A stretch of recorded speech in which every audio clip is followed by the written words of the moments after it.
오늘 주신 말씀을 가지고 하나님을 기쁘시게 하라는 제목의 말씀으로 함께 은혜를 나누고자 합니다. 어제 집안에 결혼식이 있었습니다. 결혼식에 참석해서 사람들을 살펴보았는데 모두가 다 기쁜 얼굴이었습니다. 신랑 신부를 축하하고 기뻐하고 있음을 알 수 있었습니다.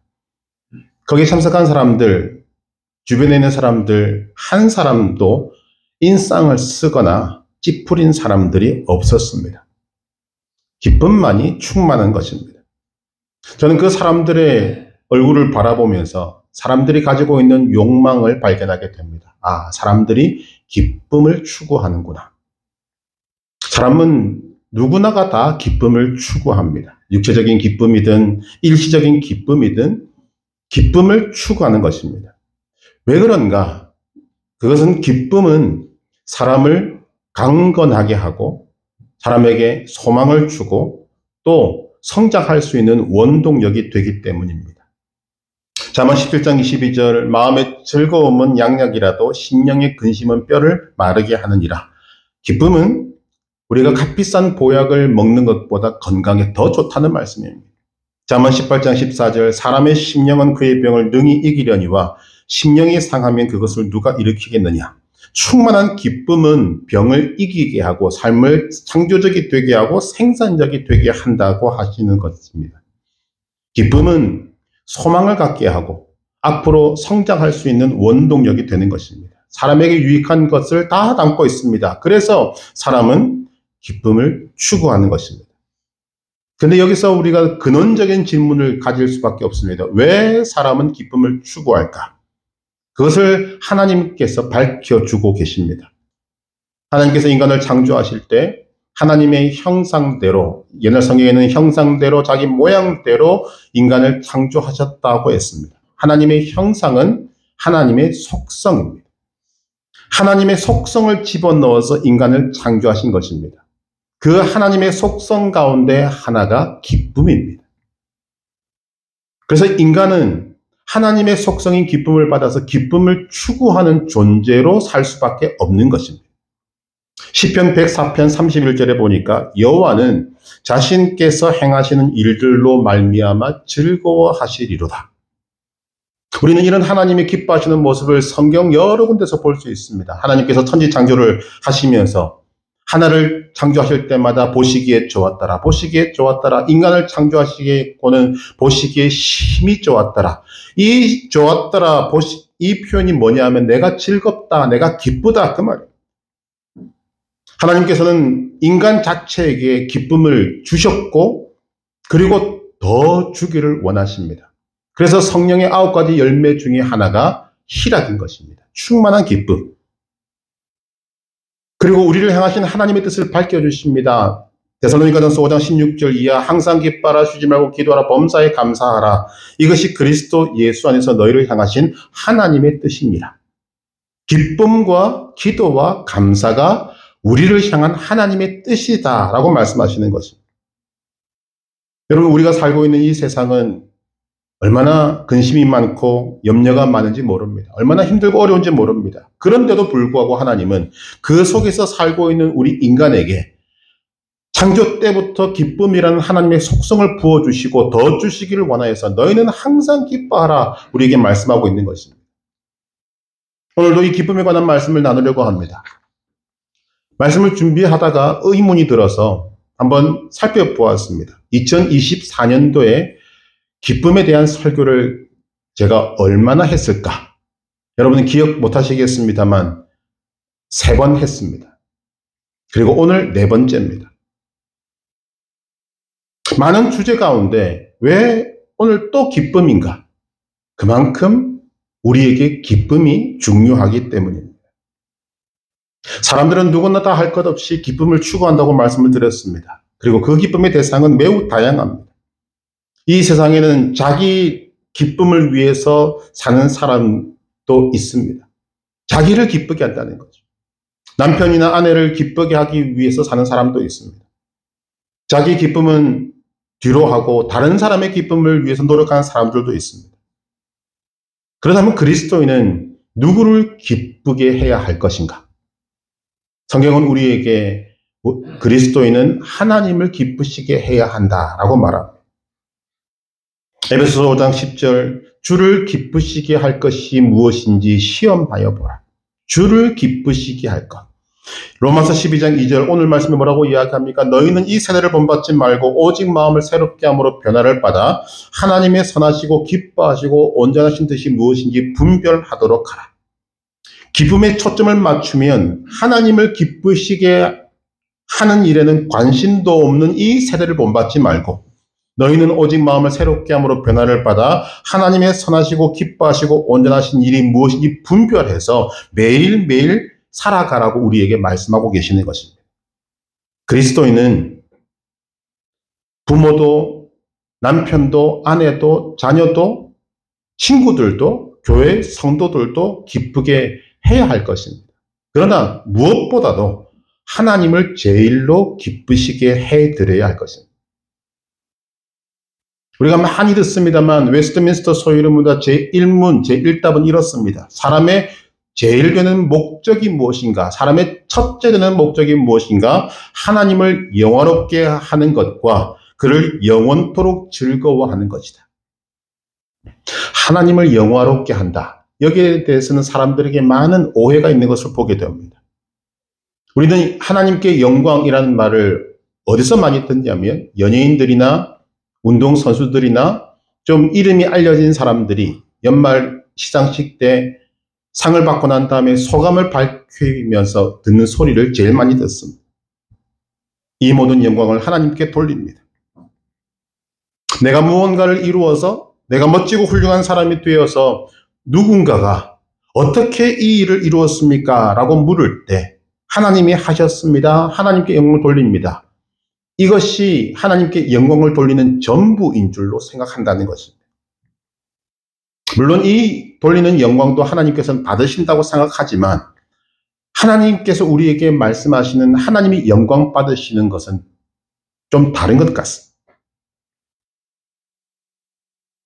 우리는 영광을 이야기할 때 인간이 스스로 영광을 만들어낼 수 없는 존재라는 것을 분명히 인식해야 됩니다. 우리는 창조자가 아닙니다. 그런데 인간의 목적이 하나님께 영광을 돌리는 것이다 라고 한다면 과연 그 의미는 무엇일까? 가장 성경적인 대답은 우리는 영광을 만들어내고 그것을 바랄 수 있는 존재가 아니라 하나님의 영광을 받아서 그 하나님의 영광을 반사시키는 존재다. 하나님의 영광에 대한 거울과 같은 존재다라는 것을 밝히고 있는 것입니다. 무슨 말인가 하면 우리는 내가 무언가를 잘해서 내가 무언가를 뛰어나게 해서 사람들에게 감탄사를 불러일으키게 만든 그런 일을 만들어내는 것이 하나님의 영광을 돌리는 것이 아니라 하나님의 행하신 일을 보고 듣고 배우고 알아가면서 하나님이 하셨구나 하나님께 감탄하고 하나님을 믿고 신뢰하고 구원을 비롯하여 우리에게 행하신 일들을 기뻐하고 즐거워하며 하나님의 말씀에 순종하며 사는 것, 모든 것을 하나님께로부터 받아서 그것을 반사시켜서 돌려보내는 것, 그리고 그것을 좀 더 세상으로 번져나가게 만드는 것, 그것이 하나님을 영화롭게 하는 것이다라는 것입니다. 어느 누구도 비교할 수 없게 최고로 하나님을 영화롭게 하고 하나님을 기쁘게 만드신 분이 예수님이시지 않습니까? 그럼 예수님이 어떻게 최고로 하나님을 영화롭게 하고 영원토록 그를 즐거워하셨겠습니까? 예수님이 하신 일을 딱 한 문장으로 말하면 이럴 것입니다. 죽기까지 순종하셨다. 예수님이 이 땅에서 무언가 큰 업적을 이룬 것이 아닙니다. 사람들에게 인기를 얻고 명예를 얻고 권력을 얻어서 사람들이 감탄할 만큼 그런 존재로 사신 것도 아닙니다. 예수님이 하신 것은 죽기까지 순종하신 것입니다. 예수님이 죽기까지 순종하신 것은 사람들이 기뻐하는 일이 아닙니다. 사람들이 자랑스럽게 말할 만한 일도 아닙니다. 그런데 오직 하나님은 기뻐하시는 일이었습니다. 예수님의 온 초점은 하나님 아버지께서 영광을 받으시고 기뻐하시는 것이었습니다. 그것이 죽도록 순종하는 것이었습니다. 죽기까지 순종하는 것이었다 그 말입니다. 그리고 그 결과가 하나님을 영화롭게 하고 하나님을 기쁘시게 해드렸더니 그것이 예수님 자신에게도 기쁨이 되었고 구원을 받은 우리에게도 기쁨이 된 것입니다. 결국 하나님을 기쁘시게 하면 나도 기쁘게 된다. 이것이 성경적 원리입니다. 그래서 우리는 하나님의 영광에 대해서는 거울과 같은 반사체다라는 것을 우리는 명심해야 하는 것입니다. 오늘날도 마찬가지입니다. 하나님을 기쁘시게 하는 것은 나에게 기쁜 일이 아니라도 사람들이 기뻐하지 않아도 하나님이 어떻게 하면 기뻐하실까 이것을 생각하고 살아가는 것이 그리스도인의 사명이다라는 말씀입니다. 골로새서 1장 19절에서 골로새 1장 9절에서 12절 말씀은 목회자인 바울의 기도 내용입니다. 바울은 이렇게 이야기합니다. 나는 교회와 성도들을 위한 기도를 그치지 않고 하나님께 기도한다. 그런데 그 기도의 내용 중에 이런 말씀이 있습니다. 주께 합당하게 행하여 범사에 기쁘시게 하고. 목회자인 바울이 성도들을 바라볼 때 기도하는 내용이 무엇인가? 하나님, 저들로 하여금 하나님께 합당하게 행하여 범사에 하나님을 기쁘시게 하는 삶을 살게 하옵소서. 이것이 목회자인 바울의 기도였습니다. 저도 이 기도를 흉내내고 있습니다. 또 데살로니가전서 4장 1절을 보면 바울이 데살로니가 교회에 행한 것 그리고 각 교회를 세우고 행한 일, 즉 목회자의 사명 중에 하나를 밝히고 있는데 이렇게 이야기합니다. 그러므로 형제들아 우리가 끝으로 주 예수 안에서 너희에게 구하고 권면하노니 너희가 마땅히 어떻게 행하며 하나님을 기쁘시게 할 수 있는지를 우리에게 배웠으니. 바울이 성경을 가르치면서 그 중에 핵심적인 내용이 무엇입니까? 그리스도인은 어떻게 행하며 하나님을 기쁘시게 할 수 있는가를 가르쳤습니다. 성도들은 그것을 배웠습니다. 그리고 이렇게 말합니다. 곧 너희가 행하는 바라 더욱 많이 힘쓰라. 이 말은 너희가 우리에게 어떻게 하면 하나님을 기쁘시게 할 수 있는가를 배웠으니 그 배운 것을 행동으로 옮기는 것에 더욱더 힘쓰라 그 말이죠.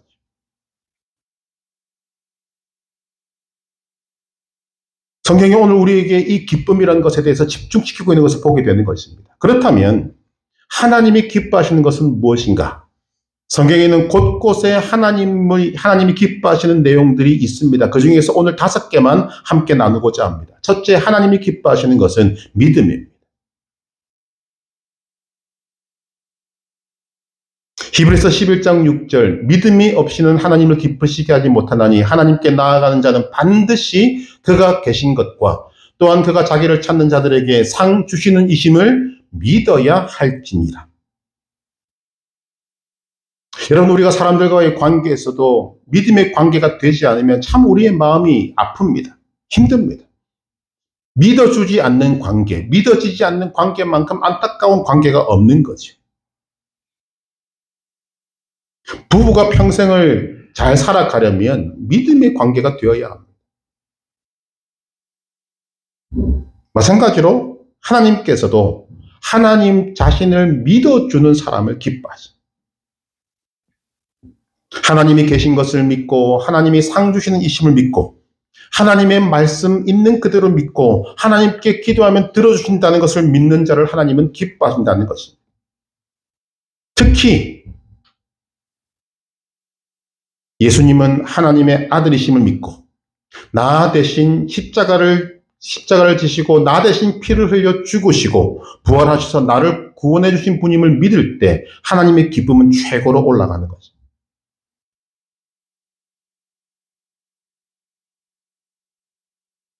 창세기 15장 6절을 보면 아브라함이 여호와를 믿으니 여호와께서 이를 그의 의로 여기시고 우리는 이 말씀에서 우리는 소망을 가질 수 있습니다. 아브라함이 위대한 일을 한 것이 아닙니다.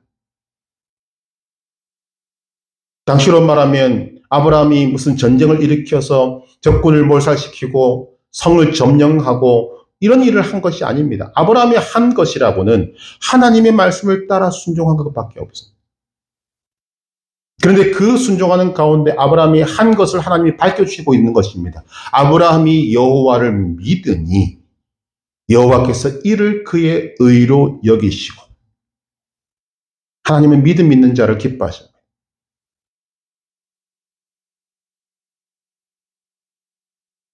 마태복음 8장 5절에서 13절에 보면 예수님께서 이 땅에서 사역하실 때 예수님의 기쁨을 충만케 한 사람이 있었습니다. 성경은 예수님께서 이 사람 때문에 놀라시고 감탄하시고 기뻐하시고 칭찬하셨다라고 기록합니다. 이 사람이 누군가 하면 백부장입니다. 하루는 백부장이 예수님을 찾아와서 주여, 내 하인이 중풍병으로 괴로워하고 있습니다. 고쳐주십시오. 그러니까 예수님께서 내가 가서 고쳐주리라 했더니 이 백부장이 손을 졌습니다. 아닙니다. 예수님께서 나의 집에 오는 것을 내가 감당치 못합니다. 나도 누구의 밑에 있고 내 밑에도 군사들이 있는데 오라 하면 오고 가라 하면 갑니다. 말씀만 하옵소서. 그러면 내 하인이 낫겠습니다. 예수님께서 이 백부장의 믿음을 보시고 놀라시고 기뻐하시면서 말씀하십니다. 내가 진실로 너에게 이르노니 이스라엘 중 아무에게서도 이만한 믿음을 보지 못하였노라. 즉 백부장의 믿음이 최고다 하신 것입니다. 그리고는 말씀하십니다. 가라, 네 믿음대로 될지어다. 백부장이 확인해 봅니다. 나중에 하인들에게 물어봤더니 예수님이 말씀하신 그 시간에 즉시로 나았다 그랬어요.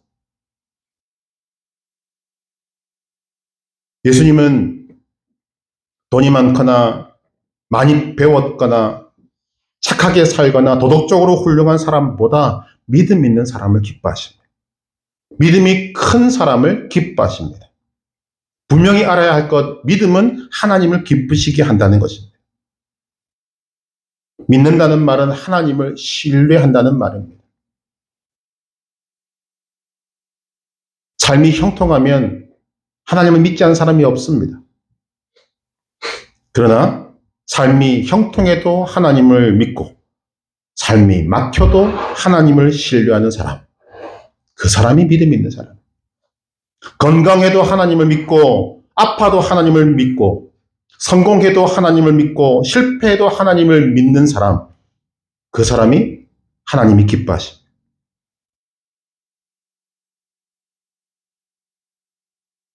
성경에는 이 믿음이라는 헬라어가 또 단어들이 많이 있습니다만 그 중에 가라라고 하는 신약 성경에서 가장 많이 쓰여진 이 기쁨이란 단어는 자체가 믿음에서 오는 기쁨이라고 해석이 됩니다.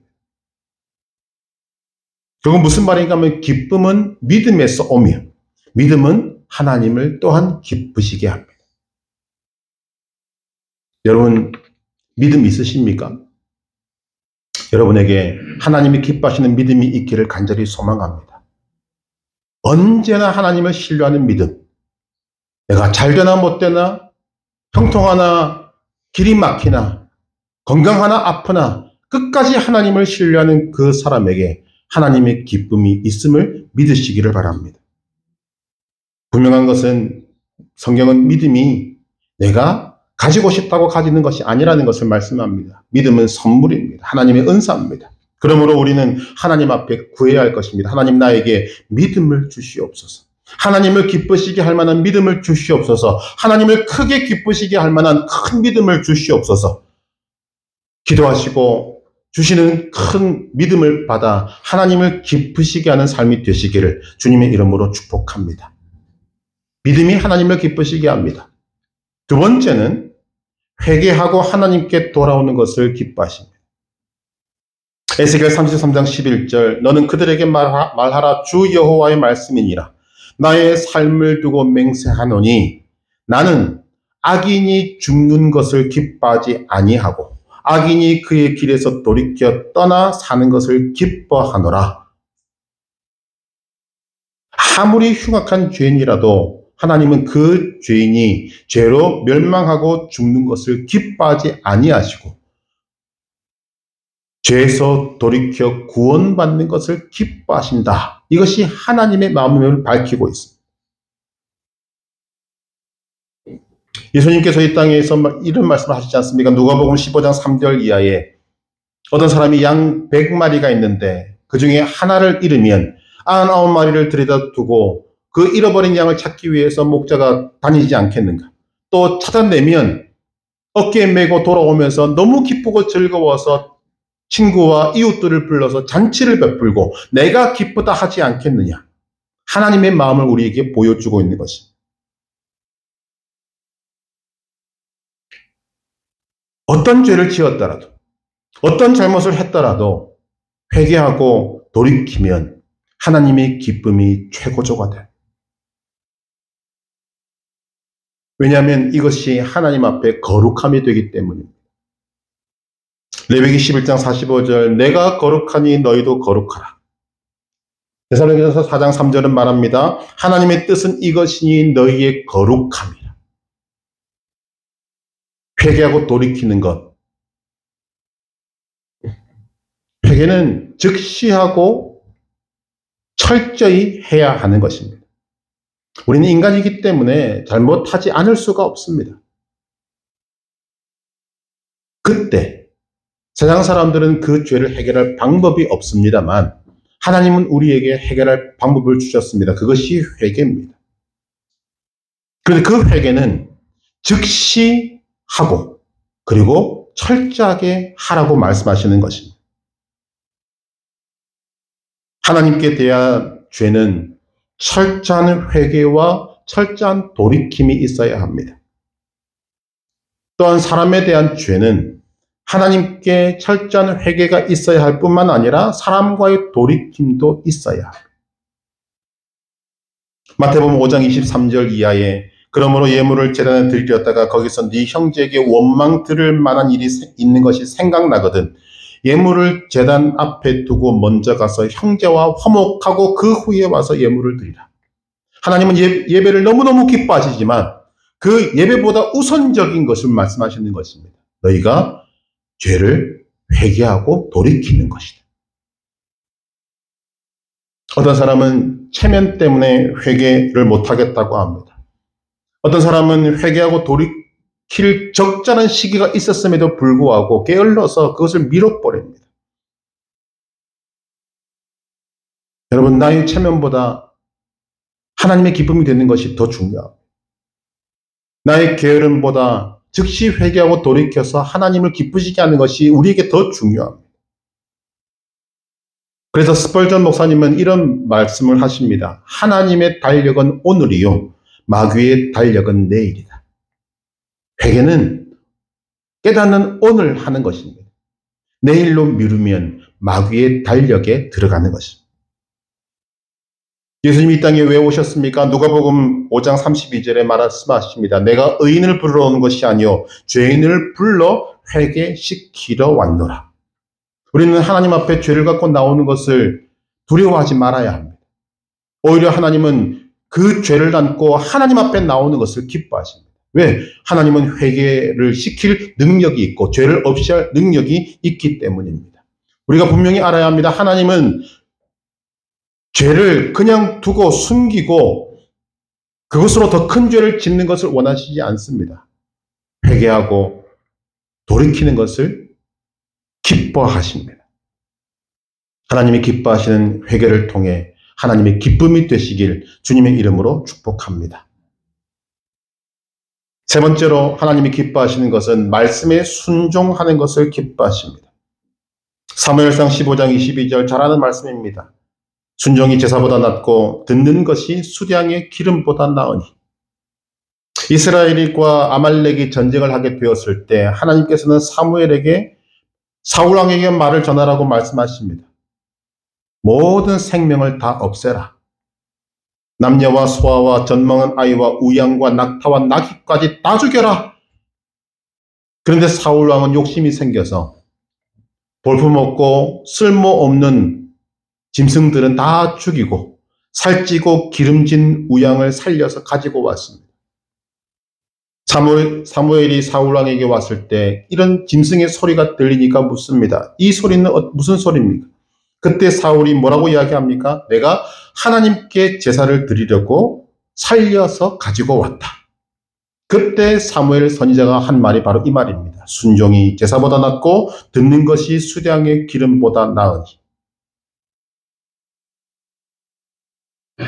이 부분에 대한 설명이 그 뒤에 또 나옵니다. 풀이하면 이런 것입니다. 하나님의 말씀에 거역하는 것은 점치고 굿하는 사술의 죄와 같고, 완고해서 제 고집대로 하는 것은 우상에 절하는 자와 같다. 끔찍한 말입니다. 하나님께서 얼마나 불순종을 싫어하시는지, 점치고 굿하는 사술의 죄를 짓는 것보다 하나님의 말씀에 거역하는 것이 훨씬 더 중하다.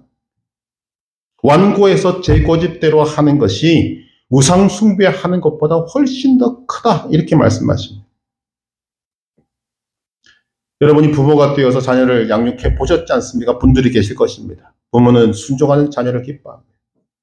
목회자도 순종하는 성도들을 기뻐합니다. 하나님 오죽하시겠습니까? 하나님은 순종하는 자녀를 기뻐하십니다. 하나님의 말씀에 순종하는 사람, 하나님의 말씀이라면 절대 순종하는 사람, 하나님을 기쁘시게 합니다. 하나님의 말씀에 절대 순종하여 하나님의 기쁨이 되시기를 주님의 이름으로 축복합니다. 네 번째로, 하나님은 공평과 진실을 기뻐하십니다. 잠언 21장 3절, 공의와 정의를 행하는 것은 제사 드리는 것보다 여호와께서 기쁘게 여기시느니라. 두말할 것 없습니다. 그리스도인은 범사에 공평하고 공정하고 진실해야 합니다. 예수님이 이렇게 말씀하십니다. 마태복음 5장 37절에 오직 너희 말은 옳다 옳다 아니라 아니라 하라. 이에서 지나는 것은 악으로부터 나느니라. 옳은 것은 옳다 하고 그른 것은 그르다고 해야지, 사사로운 감정에 지배되거나 인정이나 애정에 끌려서 옳은 것을 그르다 하고 그른 것을 옳다 하는 것은 악에서 나는 것이다 라고 말씀하십니다. 네, 여러분, 이 말씀 쉽지 않습니다. 삶을 진실하게 사는 것 정말 쉽지 않습니다. 왜냐하면 옳다 옳다 아니라 아니라 하는 것에는 엄청난 책임이 따르기 때문에. 그럼에도 불구하고 그리스도인은 공평과 공의와 진실로 살아야 합니다. 여러분, 세상에서도 왜 우리가 관계가 깨지고 분란이 일어나고 전쟁이 납니까? 이를 공평하게 처리하지 못하니까 그렇습니다. 이해관계에 사로잡혔거나 인정에 얽매여서 옳은 것을 옳다고 안 하고 그런 것을 그러다고 하지 않기 때문에 분쟁이 일어나고 시기 질투가 일어나고 그 안에서 싸움이 일어나고 전쟁이 일어나게 되는 것입니다. 무엇보다 공평하지 못하고 진실하지 못하면 하나님이 기뻐하시지 않습니다. 공평과 진실을 외면해서 세상에서 가장 오랫동안 저주를 받는 사람이 있지 않습니까? 우리가 오늘도 그 이름을 불렀습니다. 빌라도입니다. 빌라도는 로마로부터 권력을 쥐고 그 땅에 온 총독이었습니다. 재판을 진행하는데 예수님이 죄가 없다는 것을 분명히 알았습니다. 그러나 사람들이 두려워서 죄 없는 예수님을 죄인으로 만들어 버렸습니다. 그 결과 본디오 빌라도에게 고난을 받아 십자가에 못 박혀 죽으시고 라는 사도신경의 그 부분이 들어가서 사도신경을 고백하는 모든 사람들에게 빌라도는 저주의 이름이 되었습니다. 지금 2000년 동안 저주의 이름으로 불리고 있습니다. 이유가 뭡니까? 공평과 진실을 외면해서 옳다 옳다 아니라 아니라 하지를 못해서 그런 것입니다. 에베소서 5장 8절에서 9절의 말씀은 이렇습니다. 너희가 전에는 어둠이더니 이제는 주 안에서 빛이라 빛의 자녀들처럼 행하라. 빛의 열매는 모든 착함과 의로움과 진실함에 있느니라. 하나님은 구원받은 우리에게 빛의 자녀라는 이름을 붙여주십니다. 빛의 자녀는 빛의 자녀들처럼 살라는 말씀이에요. 밝게, 진실하게, 어둠이 없게, 그림자가 없게 살라는 것입니다. 그리고 빛의 열매는 착함과 의로움과 진실함이라고 가르쳐 주십니다. 여러분, 세상에서 가장 공평하고 진실한 것은 하나님의 말씀입니다. 왜 하나님의 말씀이 가장 공평하고 가장 진실한가? 그것은 참 진리이신 하나님이 하신 말씀이기 때문입니다. 그러므로 그 참 진리이신 하나님으로 인해 하나님의 자녀가 된 우리들은 빛의 자녀로서 늘 공평하고 진실해야 한다는 것입니다.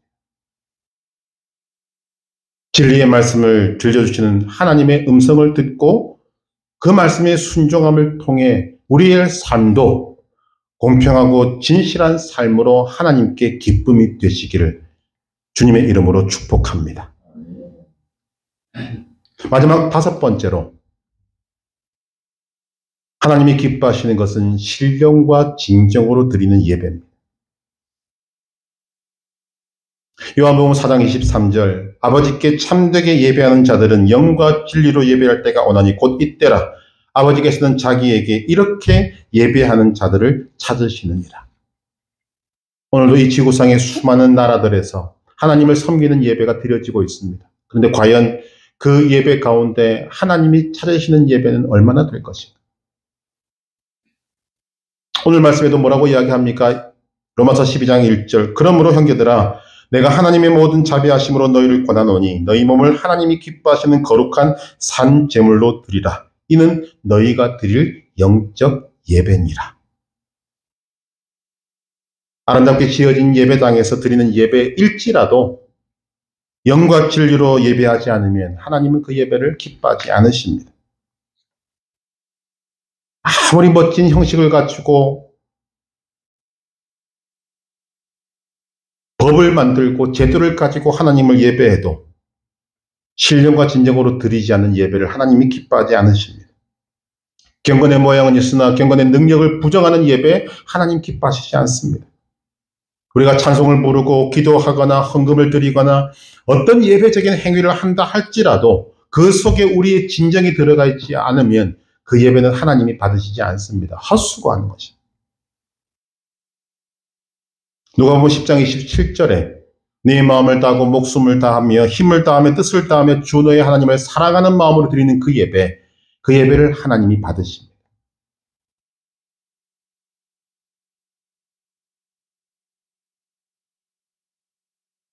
제사장 엘리는 영이 어둡고 하나님보다 아들들을 귀히 여겨서 아들인 홈니와 비느하스가 하나님께 드리는 제사를 업신여기고 하나님 앞에 예배드리는 그 장소를 음란함의 장소로 만들었을 때도 그냥 두었습니다.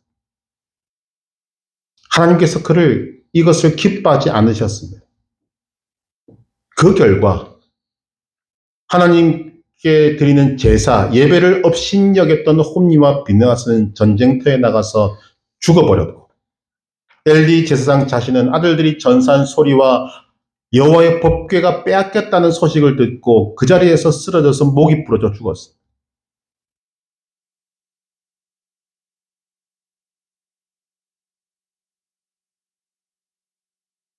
하나님께 신령과 진정으로 예배드리지 않은 결과가 그렇게 무섭게 나타나게 된 것입니다. 반대로 역사가 얼마 되지 않는 나라가 세워진 지 얼마 안 된 미국이라는 나라, 지금의 모습을 생각하지 마시고 그 미국이라는 나라가 어떻게 단시간 내에 강대국이 되고 지금도 세계를 움직이는 나라가 되어 있는가, 그 본질로 들어가 보자는 것입니다. 이유는 딱 하나입니다. 그들의 조상인 청교도들이 신앙의 자유를 위해서 아메리카 대륙으로 건너간 다음 그들은 죽을 고생을 하고 거기서 왔습니다. 그리고 또한 죽을 고생을 합니다. 배를 타고 오는 동안에 반이 죽고 농사를 지어도 소출이 많이 없어서 사람들이 굶어 죽습니다. 그런데 그들이 제일 먼저 한 일이 두 가지가 있습니다. 첫 번째, 그들은 자신들이 살 집을 짓기보다 하나님 앞에 드릴 예배당을 먼저 지었습니다. 놀라운 일입니다. 인간의 본성을 거슬리는 일입니다. 사람들은 자기 안위에 대한 엄청난 욕구가 있는데 그 욕구를 뿌리치고 자기들이 살 집보다 하나님 앞에 예배드릴 예배당을 먼저 지었습니다. 많은 사람들이 죽었습니다. 농사를 지어도 소출이 별로 없었습니다. 그때 그들은 그 별로 없는 그 열매 중에 가장 좋은 것을 취해서 하나님 앞에 감사의 예물로 예배를 드렸습니다. 아마 눈물의 예배였을 것이라고 생각합니다. 그것이 오늘 우리가 지키고 있는 추수감사주일의 유래가 되는 것입니다. 공통적으로 하는 이야기입니다. 미국이 저렇게 된 이유는 무엇인가? 두 가지입니다. 자기들의 살 집보다 예배당을 먼저 지은 것. 자기들이 먹고 치울 것이 아니라 그 양식 중에서 좋은 것을 골라 하나님 앞에 감사 예물로 드린 것, 눈물의 예배를 드린 것. 그로 인해서 세워진 나라와 국민이 복을 받게 되었다는 것.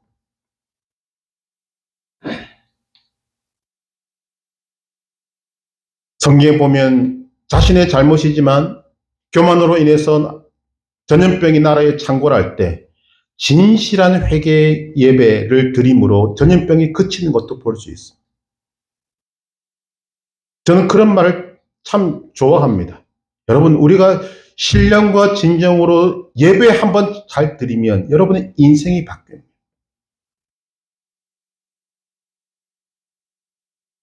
무슨 말입니까? 신령과 진정으로 드리는 예배는 하나님을 기쁘시게 한다는 것을 알 수 있습니다. 이를 위해서 오늘 우리는 예배에 나올 때 나오기 전부터 우리의 삶이 믿음으로 준비가 되어야 합니다. 삶의 예배가 바탕이 되어야 됩니다. 그리고 그 마음으로 함께 나와서 정말 나의 온 마음과 뜻과 정성과 목숨을 다하여 하나님을 사랑하는 마음으로 예배를 드려야 합니다. 그때 하나님이 예배를 받으시면 우리의 예배는 이제 더 이상 하나님 앞에 아름다운 것 이상의 모습으로 주님 앞에 올라가게 되는 것입니다. 오늘 이 신령과 진정한 예배를 통해 여러분들의 삶이 변하는 은혜가 있기를 주님의 이름으로 축복합니다. 하나님은 신령과 진정으로 드린 예배를 기뻐하십니다. 하나님이 기뻐하시는 것 5가지를 말씀드렸습니다. 하나님이 기뻐하시는 것은 첫째, 믿음입니다. 둘째, 회개하고 돌이키는 것입니다. 세 번째, 말씀에 순종하는 것입니다. 네 번째, 공평과 진실로 사는 것입니다. 5번째, 신령과 진정으로 드리는 예배를 드리는 것입니다. 이를 통해 우리는 하나님이 기뻐하시는 하나님의 자녀가 되기를 소망합니다. 여러분이 있는 그곳마다 하나님이 기뻐하시는 은혜와 사랑과 복이 여러분들의 삶에 충만하게 되기를 바랍니다. 하나님을 기쁘시게 하면 우리의 사명은 다한 것입니다. 믿음으로, 회개하고 돌이킴으로, 말씀에 순종함으로, 공평과 진실함으로, 신령과 진정으로 되는 예배를 통하여 하나님의 기쁨이 되는 주의 거룩한 백성 되시기를 주님의 이름으로 축복합니다. 우리 주신 말씀 기억하며 함께